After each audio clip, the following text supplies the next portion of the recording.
Welcome to Channel 18 News. I'm Jim Rogers. Franklin County Sheriff's officers assisted the Federal Bureau of Investigation in the recovery of a missing child from Searcy, Arkansas. According to Franklin County Sheriff Ricky Jones, the FBI had received the tip of a possible location near Winsboro. Franklin County deputies and the FBI went to the home near Winsboro. The owner of the residence gave permission for them to search the residence, and the missing girl was found.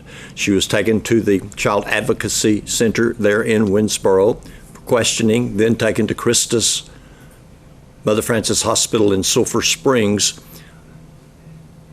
awaiting the arrival of Arkansas officers who took her home to her family.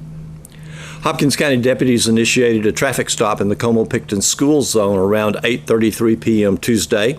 During the stop, Terry Annette Douglas, age 32, of Longview, showed signs of nervousness. She admitted to having a marijuana joint in a cigarette package. With consent, a search of the vehicle revealed additional contraband. At Hopkins County Jail, in the dress-out room, a clear plastic baggie containing a crystal-like substance believed to be methamphetamine was found. The substance tested to be methamphetamine. Douglas is in Hopkins County Jail, charged with possession of a controlled substance, penalty group 1, less than 1 gram in a drug-free zone. A traffic stop at I-30 124 mile marker eastbound drew the attention of the DPS K-9 unit. The K-9 alerted on a water jug located in the passenger floorboard of the vehicle. Inside the jug was a plastic baggie containing suspected crack cocaine. 2 rocks found in the liquid tested positive for cocaine. The amount of cocaine, 1,905 grams.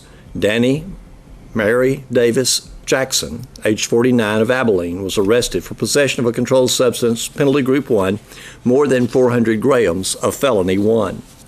During a meeting of the Hopkins County Memorial Hospital District Board, a plan was set in motion to protect and preserve the archives held at the hospital for many years.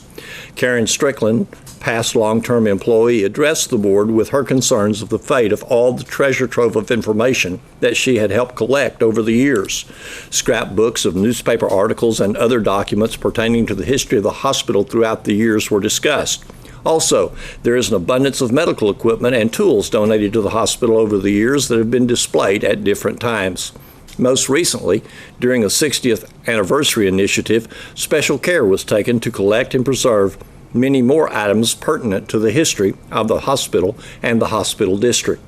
With Christus as a new partner of the hospital, and with Strickland's retirement a few years ago, the fate of the archives have been in a state of flux, being shifted around and some moved into storage. The hospital district voted unanimously to draw up an agreement between the hospital district and Christus to loan any of the archives to Christus that would be on display at a hospital location. The board also put a plan in motion to catalog and preserve the remaining archives for the future. Paul Harvey, CEO of Christus Sulphur Springs, agreed to help find a place in the hospital for some of the items to be displayed in the future.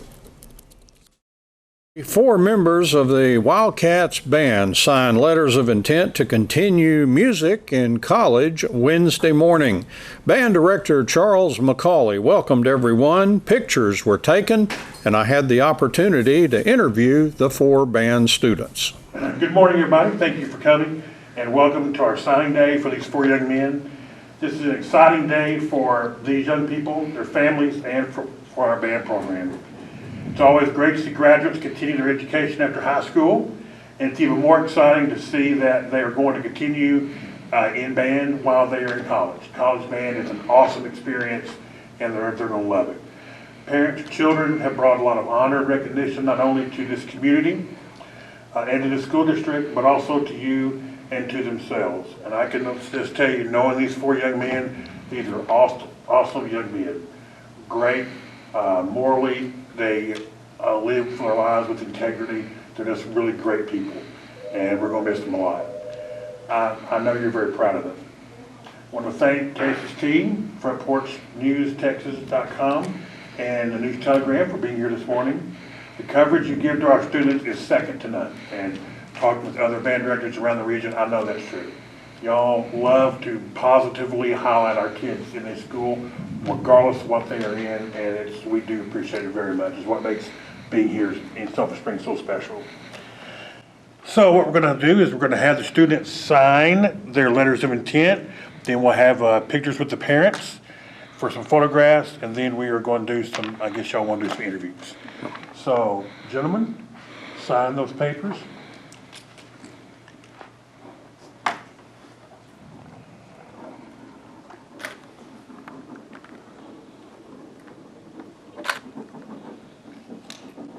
All right. As you can see, we have two that are going to A&M Commerce, Texas A&M Commerce, which we already have several students over there right now. One going to, and they have an outstanding band program. All three of these band programs are known for their outstanding band programs.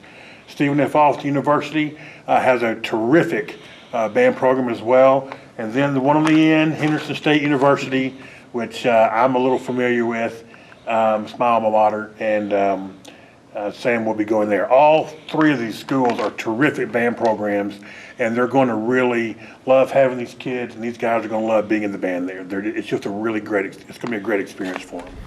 And your name is? Sam Robinson. Sam what? Robinson. Robinson. Okay. And what instrument do you play? I play percussion. Percussion. What got you interested in Henderson State? Well, Mr. Mack always pushed our music program, and it just got me interested in going somewhere. And I know he went there and he loved it, and so did a whole bunch of other teachers that really inspire me. So I want to go there. You visited and everything? Yes, sir. How'd you like it? I really like the campus. It's pretty beautiful. You impressed by their band? Yes, I really am. All right. Looking forward to getting involved in it and in a big way, right? Yes, sir. What is your overall goal, or would you like to continue in music or something else? I would like to continue music. Oh, okay. To be what? You want to be a band director? Or? Yeah, I want to do the same thing that he does. Oh, okay. Very good. Sam, thank you very much. No problem. Appreciate Thank it. you. Congratulations. Let's get your name. I'm Christian Diaz de Leon. All right. And what instrument do you play? I play the trombone. Trombone. Okay. And why Texas A&M Commerce? What got you interested in them? Well, it's partly because my dad kind of attended there, and I was kind of inspired to go there for that reason. But mostly the reason was because ever since I started visiting that campus, getting to know the people there, like my private teacher, my private instructor for my private lessons, he's from there, and he's one of the band directors, and he's just an awesome guy. And from knowing him and from getting to know the band directors there and getting to look around the campus, I just know it's the right place for me. And they've got a good band program there, Charlie said. Yes, absolutely. Uh-huh. And you look forward to it, huh? Yes, I do. All right. Congrats. Oh, well, let me find out, what would you like to do with your education? I've been heavily considering becoming a music arranger, making like the music for marching bands and stuff. And I was considering possibly coming back here to Sulphur Springs to write music for this high school. Oh, very good. Okay. Thank you very much. Now let's get your name. Andrew Moore. Okay. And Stephen F. Austin. Yes, sir. Well, let's see. Before I get that, what instrument do you play? Percussion. Percussion. All right. And tell us about your interest in Stephen F. Austin. I went down there, and it's a really beautiful campus, and they have nice professors, and they've got a really excellent music program down there, and it just fit with what I needed. Band looked like a good fit for you and everything? Yep. They got a good percussion line? Yes, sir, they do. All right. And what do you hope to do with your career? What ultimately? I hope one day that I'll be working in like recording studios, like working with bands, like recording their sound and helping them make music. All right. And they will send you in the right direction for that? Yes, sir. Okay. Congratulations. Thank you. All right. Let's get your name. Seth Womack. All right. And what instrument do you play, Seth? Play the saxophone. Saxophone. Okay. So we've got a little variety here on the Sir. panel here. And your Texas A&M Commerce also. How Yes, did sir. that all come about? Well, it's like a local school. It's pretty close. And when I visited, I just really liked the people there. And they've got a really great band program down there. Uh-huh. I just kind of fell into So it was a it. good visit for you? Yes, absolutely. All right. And it looked like a band you want to fit in with? For sure. Okay. And so what would you like to do ultimately with your music? I would like to continue to make music and play in ensembles, but still undecided Yeah. on a major. A lot of time to decide that, but you have a good time and fun. Has it been fun here at high school? Oh, yes. It's been a great time. Okay. Mark the weekend of May 6th and 7th on your fishing calendar. It's the 13th annual Yantis Catfish Classic. So let's meet the visionary, Yantis Mayor Jerry E. Miller. The Yantis Catfish Classic is coming up May the 6th and 7th. Tony Parker down at the Bucket wanted to be the largest one on the lake, so he has given us another $1,000, so it's going to be $25,000 guaranteed this year. Whoa. Plus cash and prizes instead of 24. Our parade, I had a few guys, asked me last year they said when they went out to their fishing hole that it was dark, and he said, I know you're all about safety, and we most certainly are. So he wanted to know if it would be a big problem to move the tournament to 7 a.m. And I told him no, we would do this. So we're fishing this year. The tournament will start at 7 a.m. You mean instead of earlier? Instead of 6. Okay. Mm-hmm. Drop your hook in the water at 7 a.m. The first weigh-in will be at 9 a.m. It starts at 8 o'clock, so they wouldn't want to come in at 8 o'clock because they're going to lose some time fishing. But the weigh-in will start at 8 o'clock. Everything's happening at the Bucket. We have the parade at Yantis. Everything's moving up a little later. It'll be at 5:30. On what day? On Saturday, May the 6th. Okay. I've had lots of inquiries this year. There's going to be, I think it could be the biggest one we've ever had. It's so much I know there's fun. It is a lot of fun. It's just a blast. It's just a ball. It's for the community. Everyone enjoys it. And right after that, our parade ends up at the school, and our barbecue dinner with all the trimmings and dessert is going to be in the cafeteria this year. We've had it outside the last couple of years, and it's just hard for a lot of folks like myself to carry a lawn chair, and we're just having it inside. Don Woods and his band's going to be our entertainment, and I think you know how good he is. He's a very good showman, very, very good entertainer. We're excited. It's everything looks good. It seems, this is really, really hard to do. And it seems to get easier every year. Yeah. Everybody I like to got blown away last year. I did not have one negative comment about our tournament, so we're doing something right. Everybody had fun, good family fun. Kid fished free, 12 and under, with a paid adult. We're trying to get the next generation out there. And speaking of that, there's a lot of kids in area high schools that have fishing teams now. They are. They fish on Lake Fork and other places. They sure are. Michael Rogie down there is the president of the Lake Fork the Lake Fork Chamber of Commerce. Okay. I'm sorry, haven't seen your moment. Chamber of Commerce down there, and he's over that, and he's really doing a good job. I've seen some things on Facebook the other day I shared from them for trying to get more word out to the kids. Good. Tell me this now. The parade, the Catfish Tournament Parade, is Saturday, May 6th at 5:30, ending up at the school, followed immediately by the barbecue dinner inside the cafeteria at the school. Now, all that's Saturday, May 6th. Right. And then the tournament is? Tournament starts at 7 a.m. on the 6th. Oh, okay. Saturday, May 6th. And the 7th. It'll be 7 to 3. So 2 days. We have as always, and I think it just keeps growing, we're going to have a huge raffle. Everybody has a ball with that raffle. It's fun. We'll be having a raffle at the barbecue dinner for the folks that can't come down, and then there'll be the big raffle down at the Bucket.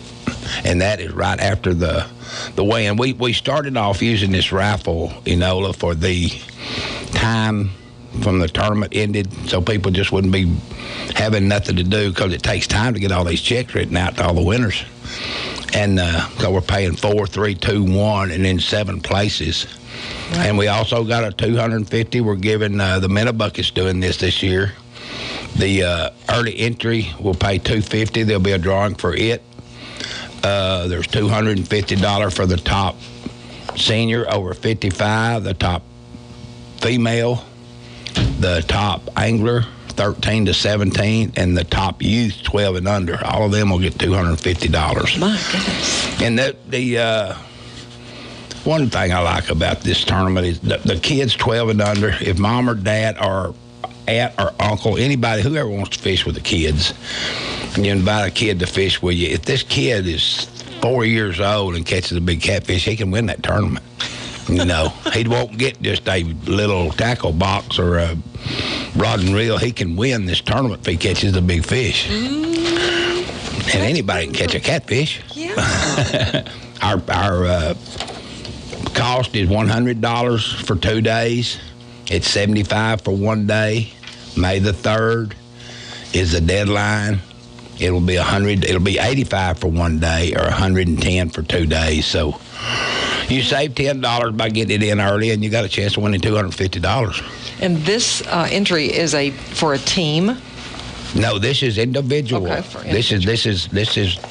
This $100 is for you. And like I say, if a kid 12 or under is with you, they fill out an application just like you do, entry form.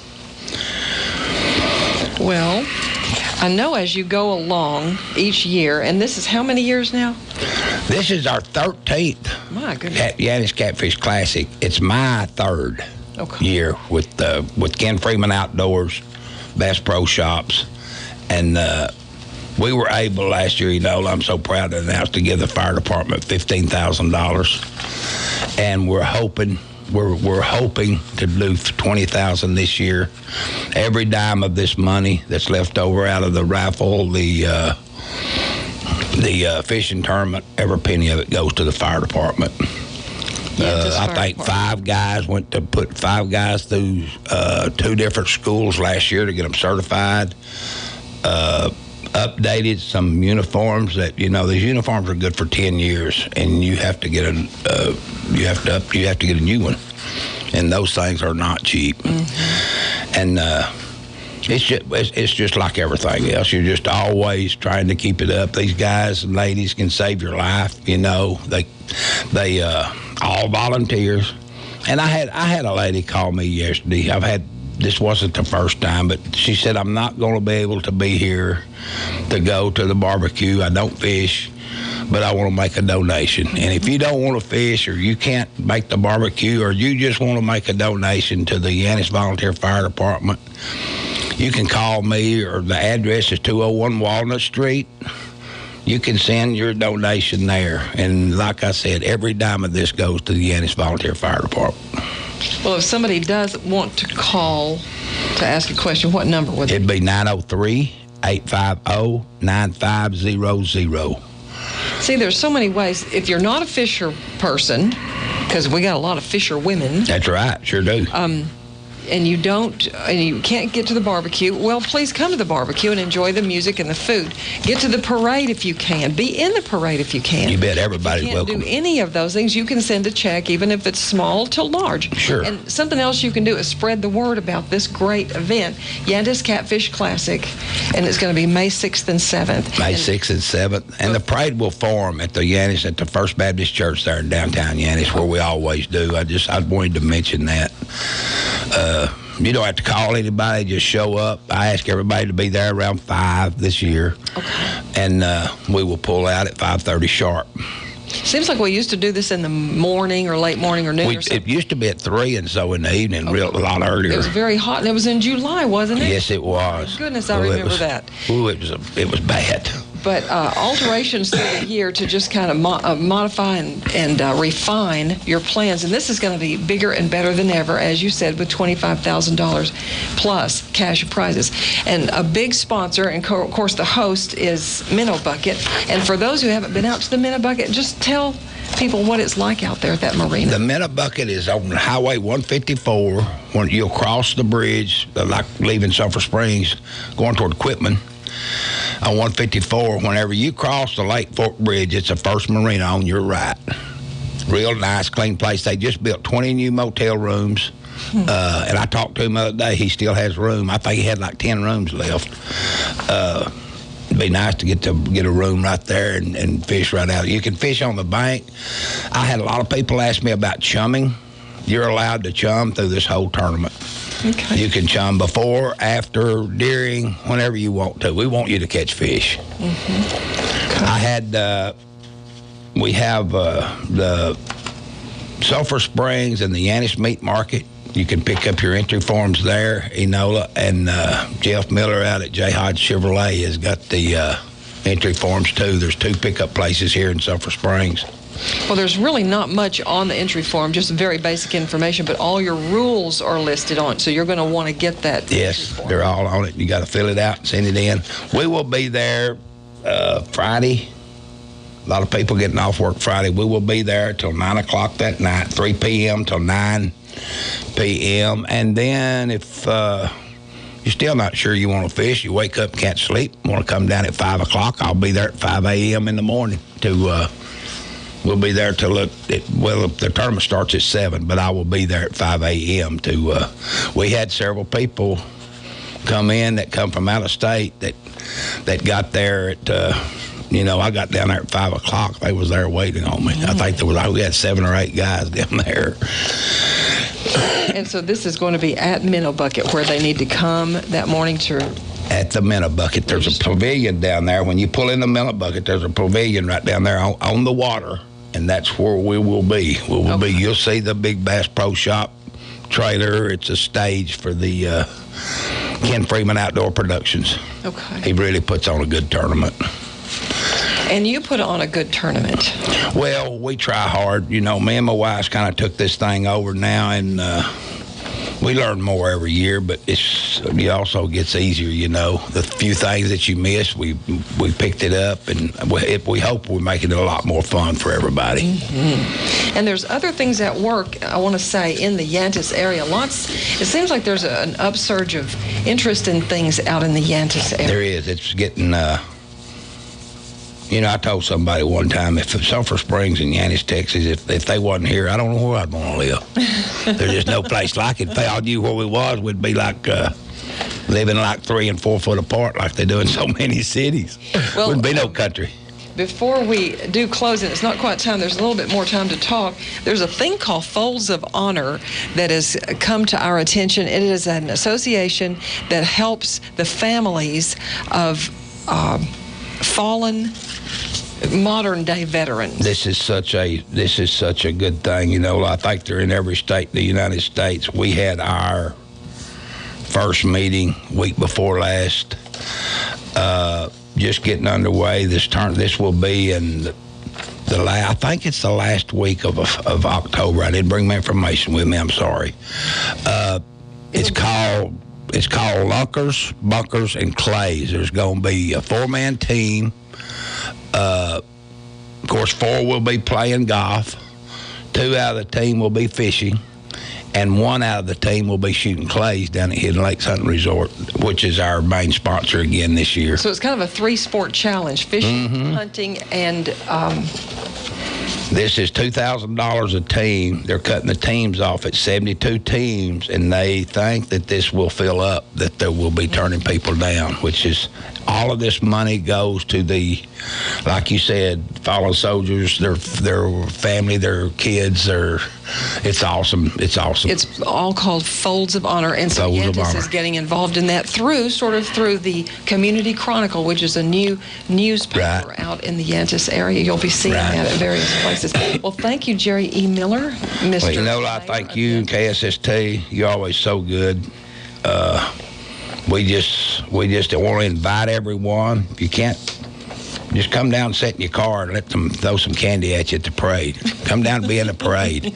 I know I seen my sign the other day, of Phyllis's grandmother. We call her Granny Mamie. She's 102. She'll be 103. And I had her a sign made last year because she always wants to be in this parade.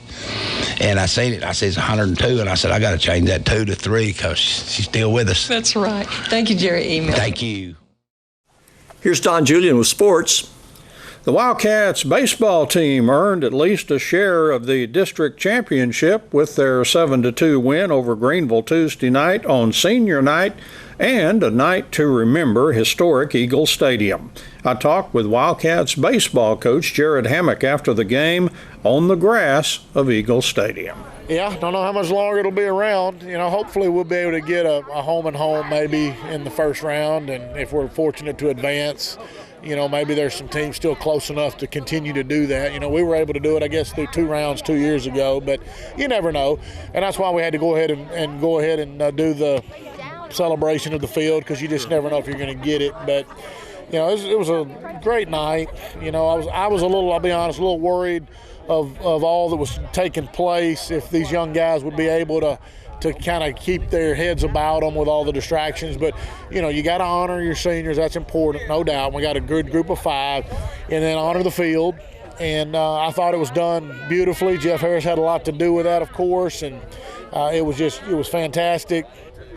And, kind of adrenaline, you could tell that first inning might have been pumping pretty hard, and we got a little skittish early, but once we settled in, we played the kind of ball we're capable of, and nobody was worried down 2-0, because this team's been there before, and we're just continue with the process and, do what we do. Yeah, it starts with, good pitching, like you said. That's always kind of step one, and you mentioned a rocky start for Ryan, those 2 runs in the first, and then basically just shut them down for the rest of the night in a good last inning there by Tyler Armstrong. Yeah, you can't blame a kid for having some adrenaline, under the circumstances. He kind of did the same thing a little bit in the first inning against Hallsville, then settled in and did a good job. He settled in here tonight and, like you said, didn't give up another run. He was at a count that we probably needed to pull him anyway, but it was nice to get Armstrong an inning, and he's normally, money as far as throwing strikes. Maybe he was feeling the moment too, got a little skittish there early, but once he settled in, did a great job, what we've come to expect of him, and it's nice to see, that we've got some depth on the mound, and we've got others that could pitch as well.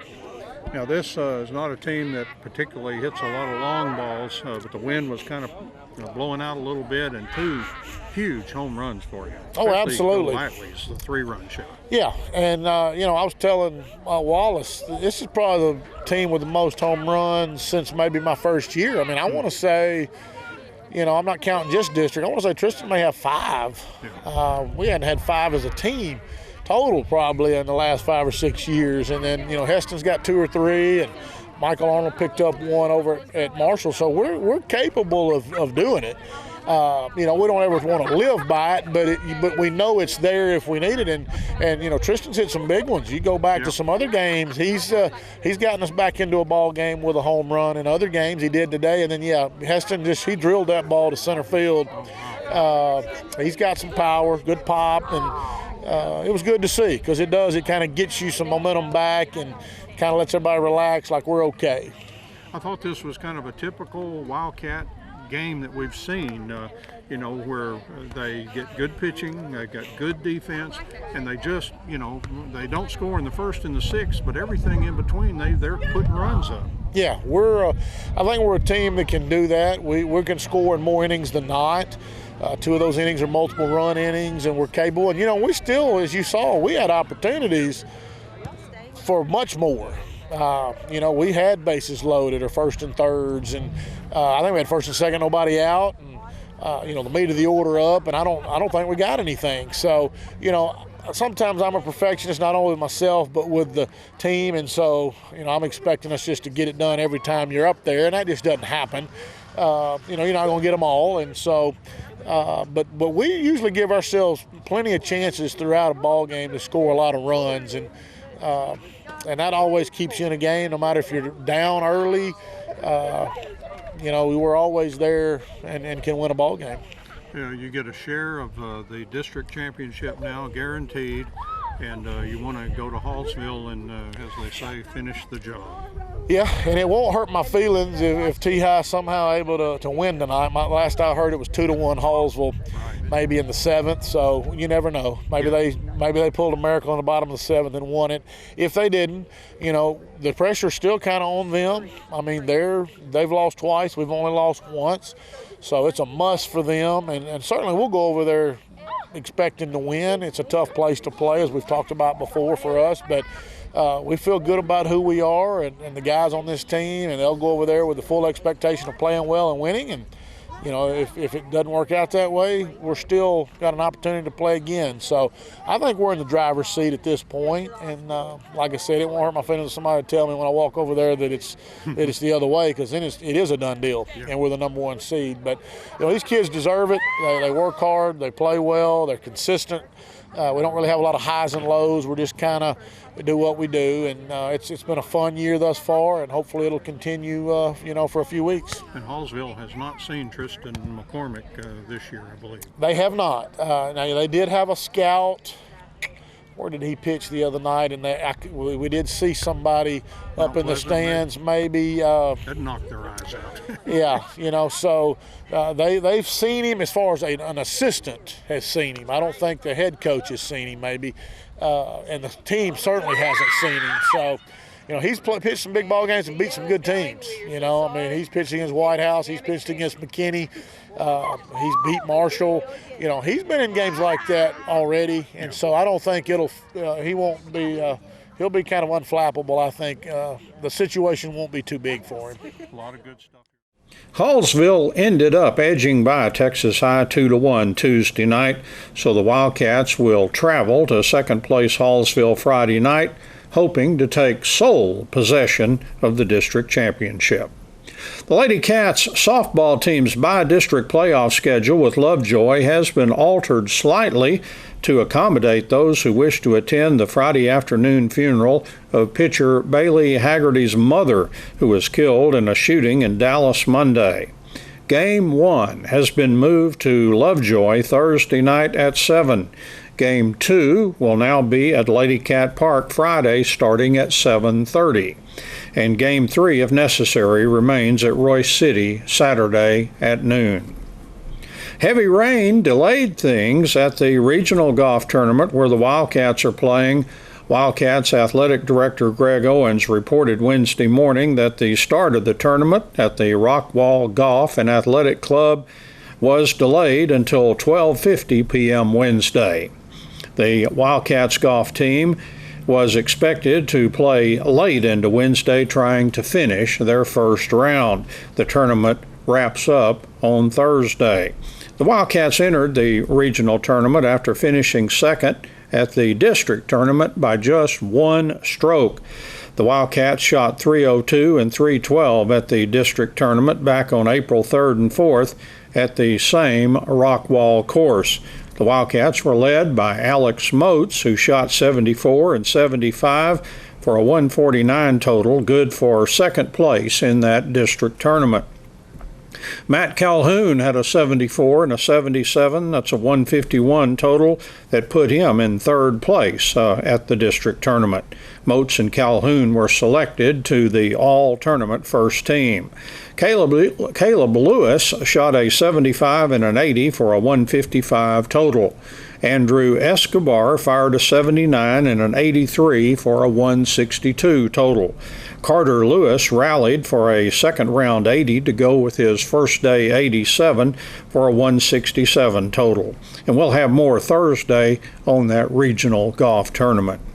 And finally, 2 Lady Cats senior soccer players have received some postseason honors. Goalkeeper Abby Hale was selected as an honorable mention choice on the All-State team in Class 5A. Defender Cameron Wimberly made the honorable mention list on the All-Region team in Region 2 in Class 5A. Both teams were selected by the Texas Association of Soccer Coaches, and these selections were announced by Lady Cats soccer coach Jesus De Leon on Wednesday morning. Thanks for watching Channel 18 News. Have a great evening.